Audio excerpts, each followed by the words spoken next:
So that loss of libido in perimenopause cannot be boiled down only on lack of hormones. But that's interesting because if we don't slow down, we can't reconnect, and we usually totally lose connection with our own self. And that's the stage of our life that's actually screaming for that reconnection. If we transition in that healthy way through perimenopause, we are actually setting ourselves to trajectory of another 40 years of healthy life. Because they don't even have a concept of a different sexual experience. They've been fed McDonald's all the time, and then I don't want McDonald's anymore. And they go, I don't want anything. But they want this amazing French chef cooking something so delicious for them that they're like, I want this. Welcome to this episode of Sexually Empowered Radiant Woman podcast. Today, I'm very happy to introduce Dr. Ivana Matic-Stancin, and she's a Melbourne-based doctor, medical GP, with over 25 years of clinical medical experience. I'm super excited to see you here today, Ivana. And Ivana is very passionate about women's health and particularly healthy aging during perimenopausal transition. And she believes in comprehensive whole person approach to healthcare, which I think it's wonderful that you're a GP and you're interested in this holistic approach, because that's not quite how our usually medicine works. And so by addressing the physical and psychosocial aspects of the individual, she focuses not on the particular diagnosis, but on the whole person within the environment. And her work is rooted in the philosophy of lifestyle medicine, positive psychology, and health coaching. And I'm super delighted to see you here, Ivana. Thank you. Thank you very much, Teresa, for inviting me to talk to you today. I really love how you talk about the holistic approach, right? And we talked about the menopause. Women come to me, especially with sexual desire, yeah? And they start to think that because of menopause, that's when I don't feel so alive anymore. That's why I don't have that much desire. That's why I can't have this ecstatic and fulfilling intimacy. What is your view? Because I really love it how you go from that it's a portal to a healthy and more fulfilling life, rather than that it's unhealthy aging. It's like it's all downhill. That's what women feel.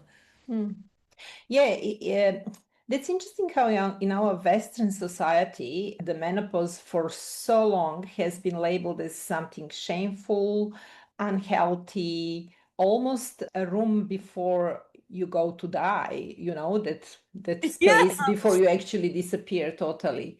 But if you look into any indigenous societies around the world, the story is very different. They cherish people as they age because they value their wisdom and they value their presence in the world. So what's interesting, I've been always mostly interested in women's health. I think it's because I'm a woman. Yeah. So it's easier, you know a lot about women's health, yes. So I guess that's the most simple explanation why. But also I've done lots of specific training in women's health. I've done diploma in obstetric and gynecology. At some stage in my early training, I was really thinking of going into gynecology. What really put me off was surgery. I just don't like surgical part of the whole story. Because as I said, I'm a very holistic person. I like to see the whole person. And when somebody is anesthetized on the bed and you need to cut their flesh and do certain things, it's just somehow putting me off of the whole. It's not my thing. I like that. I can't take blood, so that's like beyond me. So in the last couple of years, I've been running something called menopause clinic, which it just doesn't sit well with me, that word, because as I said, in a Western society, menopause is still not really a well accepted word. It's been changing in the almost last... like a disease, right? It's almost like a disease. Some shameful disappearance, like, yes, you are diseased, so you need to somehow hide yourself from the rest of the world. So I still haven't come to the right word for my clinic. But what I want to say is that in that clinic, in the last couple of years, since I've been focusing mostly on working with perimenopausal and menopausal women, every story is different. As you know, we're all very different, and every woman have different genetic predispositions to certain conditions, different lifestyles, different stories. But something that is almost, I can't say always, but almost uniformly present for every single woman that I've observed in my clinic in the last couple of years is that loss of libido. That's a big one, huh? Yeah, that's why I'm so interested. And I don't have any specific training in sexual health or psychosexual health. I work with an amazing doctor in our clinic who is doing psychosexual health, but I specifically don't have any training. So that's why I was so curious about that. That's why when I Yeah. come across you, I actually wanted to talk to you. And I'm very curious to learn about sexual health because it just made me curious why all the women, when they are transitioning through perimenopause, are losing their interest in sexuality. They all are different. They all come to that stage of life with different levels of sexualities and libido and different stories or maybe past trauma or abuse or something. But majority of women, when I ask them that question, how is your libido? 99.9% would say, oh, it just doesn't exist. Please don't ask me that question, But that's it's so interesting because how I came to this work, right? Because I'm working with female sexual empowerment, right? And then at one point I did a quiz and I asked my audience, what is your biggest problem? And they said it's sexual desire. And because I've been working in this for so long, that's not a problem for me at all. I could never come to that myself. It was like a light bulb. And then when I went into the research, oh, wow, there's at least 50% of women that go through that. And what I see is the important bit is here is that women, up until menopause, we're so used to pleasing others, working for others, using our bodies for the family. We play so many roles and it's not about us. And when menopause hits, we're like, now I want it to be about me. And because they never learned how to actually have sexual experience that nourishes them, they go like, nah, I don't want it because they don't even have a concept of a different sexual experience. And I say it's like they've been fed McDonald's all the time, and then I don't want McDonald's anymore. And they go, I don't want anything. But they want this amazing French chef cooking something so delicious for them that they're like, I want this. But they don't have that even concept that sexual intimacy can be so fulfilling. And there are lots and lots and lots. Like I was like, oh, there's a big topic. But then there's also a big piece of it is that we feel, and I talk to women, and it's amazing how we still believe it, that orgasm is the goal of sex. And when orgasm becomes the goal of sex, we work so hard to get there, and if it doesn't happen, we get disappointed and it's hard work for our partners, hard work for us. And we go like, I don't even want it. So when I talk to women, when we shift even from orgasm being the goal of sex to connection and pleasure, the whole thing changes because it can be just even a 2 minute, really pleasurable connected experience. And then we can relax. And then it's like, oh, I can do that. You know what? As you're speaking about that, I'm thinking that makes lots of sense because when we come in my consultations to that question, and a majority of women say, "Oh, please, just don't ask me about that." If I don't ask that question, they wouldn't even mention because for them everything else is more burning issue, like the tiredness, the lack of sleep, the body aches, the hot flushes, the dryness of the vagina, not related to sex, just the urinary symptoms, change in the gut health, palpitations, anxiety. Like I can go forever, the list is really long. Lots So and all lots and these lots. other that's a lot, and lots of these other things are more pressing to these individuals who are coming to my clinic. So when I ask them about sexuality, they really put it on the bottom of their It's very list. bottom. They wouldn't even voluntarily mention that as a problem because they put it as insignificant. And that's when we But come isn't to it like, but isn't it like relationships what makes us happy? but that's interesting because in life usually that's something that's least paid attention to and least looked at is probably where the key is for the solution. I'm not saying it is always, but what I'm trying to say is for all these reasons that you mentioned, because sexuality, as you said, is not just orgasm, it's actually our life force. Life Um, force. I I learned a lot about sexuality as a lay person in sexual health world from Esther Perel, that you probably heard of. So I learned from her that actually, basically, it's our desire for life. It's our livelihood in us. So that could be the portal towards working towards regaining your own self, a sense of self and your vitality and your health. But it's really hard to unpack in a medical consultation. Although my consultations are 1 hour long, but you would be surprised how 1 hour go quickly. So we really can't really go into the depth of these conversations. But isn't it like, because it really connects us to the joy of life. And what I see with women, when we don't have that intimacy, when we don't have, because you know what also happens? If I don't want sex, I cut myself off from touch as well. Because if we just have Yes. touch, then we're going to go into sexual intimacy. So I stop myself. And I feel like we just dry out. Our life becomes like this struggle because we don't have the joy of that sensuality, of intimacy, of love. And women without love, I mean, we can't live without love. It's just not. Humans cannot live without love. I are for connection. We Well, are what for connection social creatures, and like all touch? mammals. That's Yeah, a but if you think about it, because when we disconnect from our bodies, right, and nothing feels good, and then all these problems start to arise in the body. I feel like irritation, even in vagina, if there's irritation, right, dryness, it's like we just dry out and we feel irritated with life. Then all the symptoms start to appear. But is it really the cause? It's really hard to say what's the cause. And that's actually what I wanted also to say is that we really in the medical world are still leaning towards this reductionist view of human body and human health. So we divide human health to physical health and emotional health or psychology, which is false division. Then we divide our body into organs like cardiovascular, neurological, gastrointestinal, skin, musculoskeletal.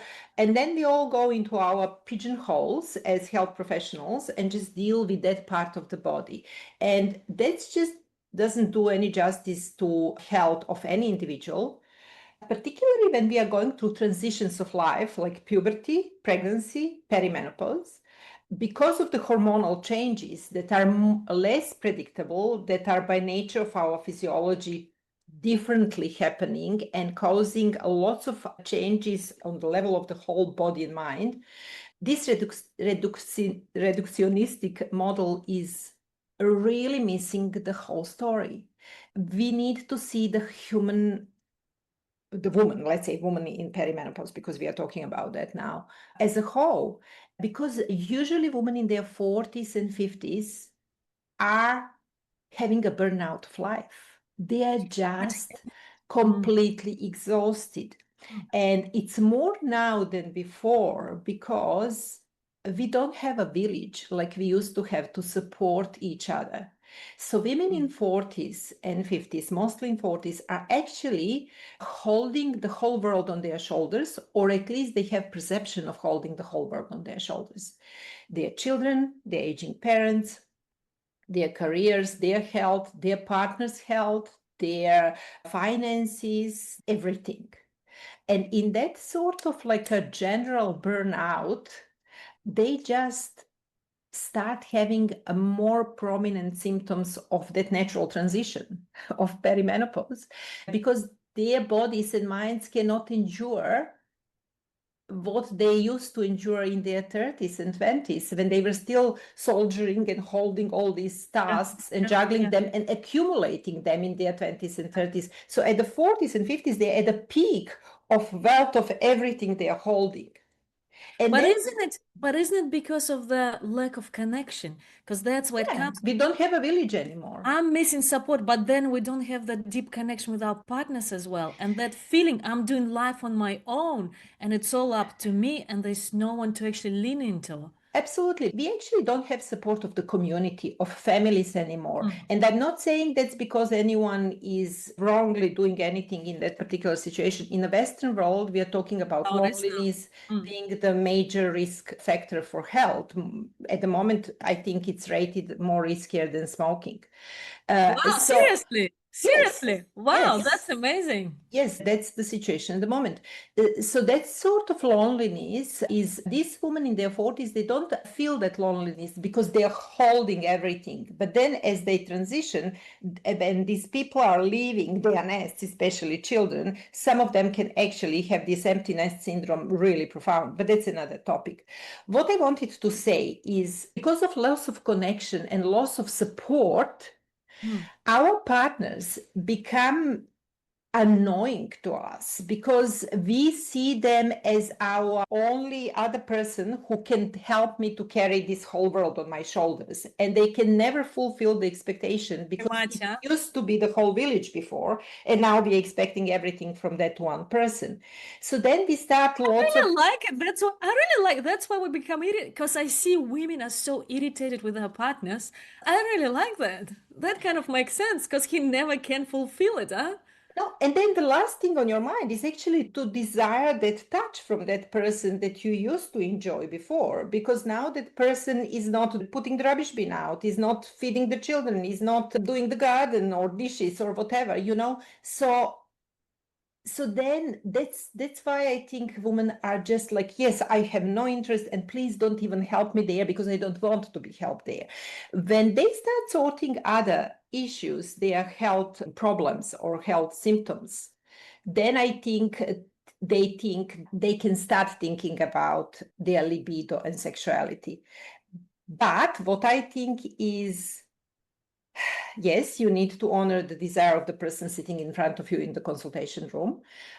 But having a sexual therapist or psychosexual therapist in my menopause clinic is something that I would love to have all the time, because I think working with that parallel with sorting other things at the same time can be great, can help them to regain Have that life. connection with life. But also that brings lots of other things, you know, the relationships, not all of the relationships are great. Some women just don't know how to repair the broken relationship with their partners, which can be another reason. So that loss of libido in perimenopause cannot be boiled down only on lack of hormones. That's what I want to say. And that's really good because often right women come to me and then when I say, how's your connection with your partner? And they say, oh, I don't feel emotionally safe. Well, because as we grow older, it's not just about physicality, it's actually about our heart connecting to our sexuality. And if I don't want to open my heart to my partner, then of course I don't have any desire. It's not that I don't have the desire, but because as women we have more of responsive desire, I just don't want to respond to this partner. And what needs to happen, we actually need to start to have that heart connection to each other. And then I can respond physically as well. Because people are changing all the time. And by the time you're in your late 40s or early 50s, you might spend the previous 20 or even 30 years or sometimes 10 years with that person. And you both changed. And if you haven't been changing together and supporting each other in that growth, and sometimes couples don't, they actually just cohabitate together just to do their Flatmates, chores, to bring the flatmates. children, to take care of the parents, to do the jobs, to satisfy the society, then that's another layer of the problem there. So you can't even talk about sexuality in these Yeah. situations. But see, the thing is, and because I've done my master's research on sexual empowerment and sexual desire, and what I found, a big piece that is women are missing, that actually when we go deeper, we put so much of our sense as a woman on our relationship to our sexuality. So when women go, now I don't even want to look there, their self-confidence suffers. Oh, How yeah. they feel about themselves as a woman really affected. And when it's affected, then of course everything else becomes really difficult. So our identity kind of is at stake here. When I teach women, yeah, the big piece is actually, it's not even if you don't want to share it with your partner, how I am in my body as a woman, how do I feel as a feminine being is so important, irrespective if I want to share it or not. And that relationship with my sexuality, with my body is so primal because that's the relationship I take everywhere. That's the only relationship I take everywhere. It's right here, this one.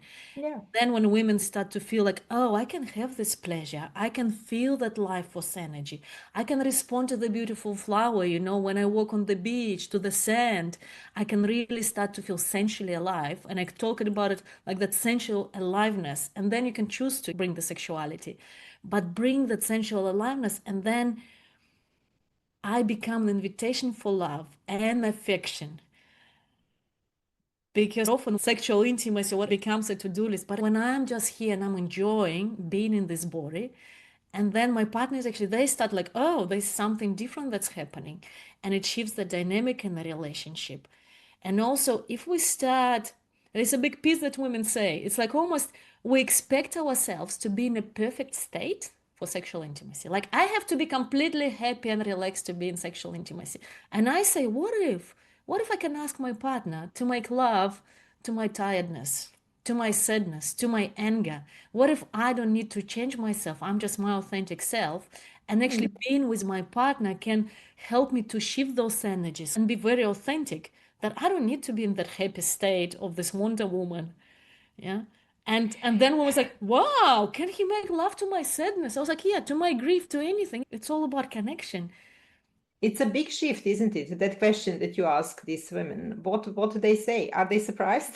They're like, but then once I do my course, like at the end of it, they're like, wow, this is completely shifted. And now I want to have sexual intimacy because I don't have to be in some perfect state. And I tell them, we even do playlists, like a playlist of a really sad music. Because, you know, when we listen to really sad music, it's kind of, we cry, but there's beauty in it, right? This, Yes. and it's so beautiful. I say, what if you make love like that? You know, put really sad music and you can cry and you just, and of course, there needs to be agreement with your partner. That's okay. You know, they're not freaking out. There needs to be a conversation. Yeah. Sometimes if I feel angry or irritated, okay, can we like do that? And he can just hold my hands like, ah.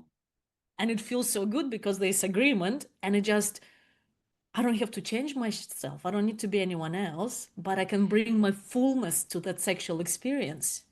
It can be frightening for lots of women to hear this, exactly what you are saying, because the societal message for centuries was a woman in sex is there to please the partner. How can we still And talk about that? It's like, and and the second and then if she is very awakened and advanced, then it's actually not really to only to please the partner, but to actually reach the orgasm. And that's it. So it's again reductionist. reductionist, It's a difficult word. a reductionist model of looking into the everything, into anything that's complex. You can't really look that simplified. And everything you are saying is just way deeper and way different from what majority of women ever thought about. But even like those, right? How can I enjoy physical intimacy, sexual intimacy, if it's to please my partner or for me to reach an orgasm? Like that's a full stop right there. Nothing else. But then That's what sex is. And then I'm just tired. I just have no energy for that sort of chore because I need to no, please again somebody with something yeah, or to please myself to reach that physical orgasm, which yeah. I'm not downplaying, but it's really like simplified way of looking into the human body, into the human body. But then once we turn right 40, 50, we're like, I'm done doing something for everyone else. Yeah, exactly. That's I why we're can't like, really, there's yeah. no desire. I can't be bothered. Yeah, I have to do so many things for work tomorrow. I have to visit my aging Yeah. parents. I have to check on my sibling who is actually taking care of my parent to make sure, that they are not overloaded. I have to check with my teenage children, are they done their things already? And then a big list at work, and then to do lots of things in the house. Hey, mate, let's wait for It's another occasion. because Let's it's a wait for job. another occasion. And then along that journey, we lose our confidence in our bodies because our bodies are also changing. And especially when we are noticing these signs of aging on our bodies, we start losing confidence as well. And then the whole story starts going And it just downhill. goes, for example, how would it be? Like for any woman who's listening right now, I feel so tired. Could you please make love to me? Because it nourishes me, Yeah. it relaxes my body. It's like having a bath. but it's so much deeper. It connects me to myself, to my spiritual self, to my emotional self. Can you please make love to my tiredness? I think that requires conversations with the partner, Yeah, conversations because are important. before Yeah, they before we reach that stage of saying that freely in yeah. the moment, because also our partners are victims of society. They're victims of the same society that is telling us that men needs to be pleased, or women are always finding excuse not to have sex, or woman needs to look perfect always and beautiful and always But happy and see, always relaxed. So it do requires both parties yes, having lots of conversations. but I actually see men are way more ready. Men are way more accepting of how we are, of our changing bodies. It's women who put all the judgment on ourselves. That's why we need conversations. Yes, we need to hear this man to tell us Yeah, exactly what you're saying so we can start trusting and experimenting in a safe environment. yeah, yeah. And the piece there where I see it's so important to actually, even if it's been difficult, even if we feel disconnected, I'm actually willing to open my heart to this person. Am I willing giving us a chance? That's why it starts with actually, I need to soften up in myself first. Because if I'm been functioning and I'm soldiering, there's no softness in me. And my partner feels like I'm kind of becoming a threat. Exactly. And if I Yeah. actually soften in myself, if I connect my heart to my sexuality and I just really soften, then they're more willing. Then we can have the conversations. Because they say the conversations go bad in the first 3 seconds. If we go with that energy of I'm a threat, I'm defending, I'm attacking, that's it. The conversation can't go anywhere. So actually our state before we start conversation is so important. It's not Mm, about the conversation, it's about how we do that. And that's what mm, also John Gottman research shows. He says that 69% of all issues are irresolvable in a couple, and it's mm, normal, 69%. And what's more important is how we talk about it. That we can agree to disagree, but we need to have that we're a team, we're doing this together. And I find that women softening is what shifts that energy, shifts the conversation. Of course, men have to do their own work as well. I just totally believe that as women, we have so much more power in relationships. We can shift the relational dynamic so much more because women are all about relationships. And we can invite our partners into the deep connection with us. But what we do, we wait for them to do something and we get frustrated with them because they're not mm. doing anything. But they have no idea. And then both parties get lost in that sort of space that's becoming empty space for way so long, and people start drifting apart. People start drifting apart, and then there needs to be actually, am I willing to open my heart again? And I, What's interesting in that is basically very often, when I talk to my patients about certain things that are not related to sexuality, but when we talk about certain things and then we agree that that person would benefit from some sort of psychological help. mm, But then I usually start talking to people about top down and bottom up approach, which is basically psychological talking therapy using various types of psychotherapy, cognitive behavioral therapy, and there's so many types of therapy. When actually one person is talking from the brain to the brain of another person. mm. But that's a top-down approach. But there is a bottom-up approach, which is basically called somatic therapy, when we are using movement and we are using our body to actually start integrating our bodies and our brain, because all of us are way too much in our heads. We just walk We're around in just our talking heads. heads, talking heads. Exactly. Yeah. We just along the way, by the 40s and 50s, we just totally forget about this body. We think it's just like an object holding these big heads around. I call it a machine operator relationship to the body. Like I'm a machine. This is how I operate my body. So then we start talking about somatic therapy, and somatic therapy can be like something that you go and see and pay somatic therapists who are doing something, or you can just go for a massage because we know that massage is really good because it's also relaxing our body. Or sometimes I suggest even a woman to start exploring yoga if they haven't tried that before, because yoga is very good way of stretching your body and actually coming into the present moment, connecting with your body. But saying all that, now when I'm talking to you, I'm thinking a sexual connection with a safe partner, with a person that I feel safe with, but I also feel playful at the same time. So I think that's where this connection is of safety and playfulness, which we either have one or not the other. But if we have that sort of safe playfulness with our partner, that's actually the best somatic therapy. That's the best somatic therapy. That's always there, that doesn't cost any money, and it's freely available and doesn't require any special requirements or involvement of another person apart from the partner. So there's so much actually unexplored and unused in that area of sexual health in medicine, I think. I totally believe that sexual intimacy, even if it's with ourselves, we don't have a partner, right? And with a partner, there's the touch, there's intimate connection, there's coming into the body instead of being in the head, there's the opening the heart. Because I also think that we actually suffer when we close our hearts. I believe we suffer so much when our hearts are closed to love.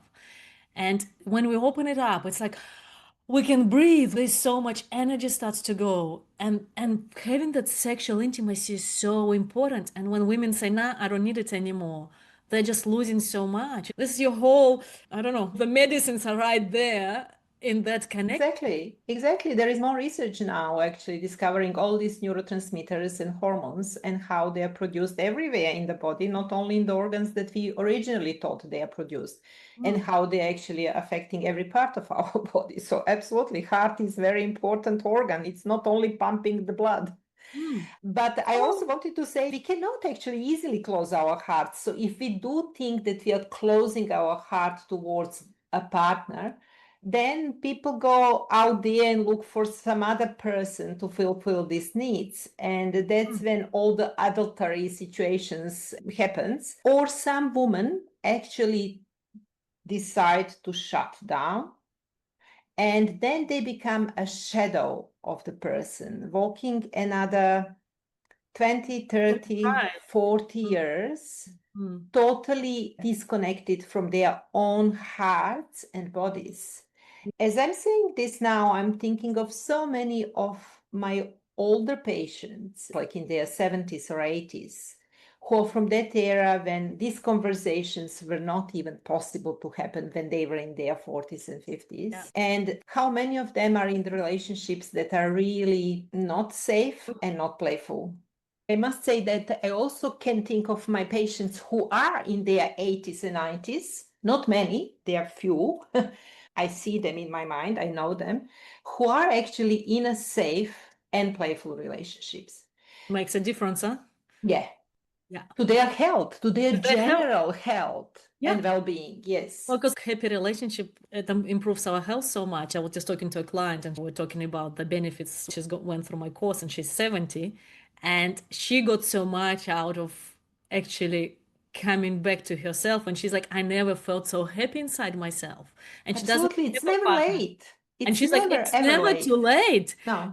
Because, and she's like, I thought like, why would I join your course? Because I'm 17, what am I even thinking? But once she's done, wow, this is so amazing. And she's like, I love my breasts now. She's like, I never thought that would be possible. So that piece that it's never too late, huh? So Tarisha, tell me about your course. I'm curious about your course. Well, it's called a Sexually Empowered Radiant Woman Method, huh? And I take women on this journey over 3 months, where we explore what's possible for us. Then we explore our inner critical voice. We explore what passed down to us generation to generation. What are we carrying from our parents, from our grandparents? And once we see it clearly, then we can put it down. And we create this different relationship with our body. And I call it, as we talked about before, the unlock your ancient body wisdom. So I come back into my body instead of being the talking head. And I start to feel this aliveness in my body. And instead of being in a critic and looking at myself from the outside and judging myself, then intimacy becomes impossible. Actually, if I come back to myself and I start to experience life from the inside out, and then we'll look at how do we bring sacred sexuality practices, how we connect our heart to our sex, and how we can start running this ecstatic energy in the body. And then the whole life experience changes. And we talk lots about, I've developed this concept of sexual desire matrix. And a big piece is that our erotic voice, women just can't talk. It just gets stuck in our throat, and women physically feels like I want to speak, but it's like I can't even start this conversation with my partner or even with anyone. And because it's a group of women and we start giving voice to our desires, one thing that I do with them is we write a letter, love letter, to your lover, current one, future one, and then women share it with each other. And they start to find their voice and actually putting these words out there. And then it happens on somatic level. It's like I say it and I'm okay here, nothing happened. I'm actually safe. And so women start to learn this way of safety. I can talk about it and I'm okay and I'm safe. And also, as you were talking, I had one Pilates teacher and she did my course and she said it was such a different way of somatic experiencing rather than just stretching. She's in the body, but actually sitting with those deeper feelings, how they sit in the body. It just really unlocks something inside. And I call it our desire switch. If we can sit with it, then we find our desire switch. And then I'm in control of it. It's not that the environment, my partner, but actually I'm in control of it. I can choose to switch it on when I want to. And then life becomes so much more pleasurable. So is that only for people who have partners, No, or it's because everyone. everything, yeah, what I'm hearing Everyone. from you, it's actually individual experience. Sexuality and Yeah. eroticism is Yeah. something that belongs to me. To me. Yeah. And I choose, do I share that and who I share that with and how. Yeah. So So it's for everyone. And I mean, when I do my couple work, because I work with couples, that's when it's relational. But this course is for women is I want to be in charge of my sexuality. I want to feel feminine, sexual, and I want to feel that life force in my body. which now talking about that and listening to what you're saying, I'm thinking we should actually start having these conversations in puberty when girls are actually most vulnerable to become victims of this old, overdated societal message that woman is there to please the man and needs to be beautiful and perfect to have sex and be sexual being. Yeah. So Yeah. at puberty, the conversation needs to start happening in puberty and needs to be refreshed in perimenopause because women in perimenopause are going to another stage of their life. So they need a different way of reconnecting with their own self before they can actually even share their bodies with Yeah. anyone. But see, like I've done research, and what I found is that they even call menopause is like second adolescence. Yes, it is. It is mirror image hormonally on physiological level. Yeah. Perimenopause is mirror image of puberty. So What's that's happening to our hormones yeah. is exactly similar. It's similar to what's going on in Yeah. puberty. And in between these two stages of life, our hormones are just fluctuating monthly, but more predictable and more stable. And because our neurology and our gastrointestinal system, our immunological systems are part of the whole, and hormones, which is endocrinological system, they all talk inside our bodies to each other. Everything is affected when we are going through these transitional changes. That's why lots of women in perimenopause have so many symptoms because their guts are changing, Everything their is heart is changing. Lots of them have palpitations. Their neurological system is changing. Apparently, we have pruning of our brains in puberty when the neurons that are connecting to each other are changing the connections. Some are pruning means some of them are dying because they are not needed anymore when we transition from puberty to adolescence. And the similar things is happening in perimenopause. That's why lots of women have brain fog because we are changing our neurology because of the hormones. So our physiology, we know that it's scientifically proven what's happening. But in medicine, then boil everything down to hormones. And we say, we just go down to that question, do we take hormone replacement or don't we take hormone replacement? Which I think is a very important question. And for some women, it's really helpful, but it's not universally for everyone by default. But wouldn't it be like wouldn't it be beautiful at that time? That's a different transition, right? It's not too late, but actually, what kind of life am I creating? I'm going through this transition. Everything is shifting. What am I creating? What kind of connections I want? How do I want to relate to my sexuality? Exactly. And it's just such a beautiful place. And Yeah, it's just beautiful topic. And we're doing it to complete. I wonder, Ivana, like if you kind of feel into yourself, what would be your message to the women? If you sense into women who are listening, in their 40s, their 50s, they have all these conditions, what can you tell them? You mean if I want to send them one message? Yeah. My message would be that we first need to slow down a little bit because our life is in full speed in our 40s and 50s. So we just need to slowly slow down, not to stop, not to drop any ball, because all the balls we are holding, I know, are precious to us. So we need to slow down and to start reconnecting with our own self, and then to take it from there.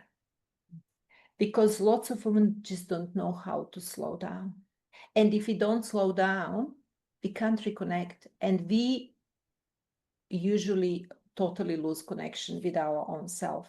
And that's the stage of our life that's actually screaming for that reconnection. Because if we transition in that healthy way through perimenopause, we are actually setting ourselves to trajectory of another 40 years of healthy life. So that's actually a decision that we make at that stage of life. Do I want to age as decline with disease and being miserable? Or do I want to age healthy and vibrant and with the best possibilities that this body can give me for another 40 years? So that's why I think that's a very important message. Oh, that's so beautiful. I love it. And could you say how can people find more about you if they're looking for someone to help them? I work in Melbourne in clinic called Maxwell Medical Group in Braybrook. I have my menopause consultations there, one-on-one.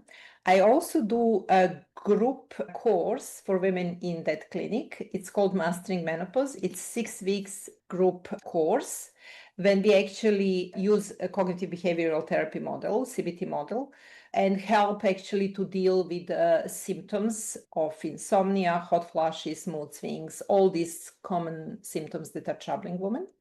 And I also do online consultation in my drivana.com online clinic.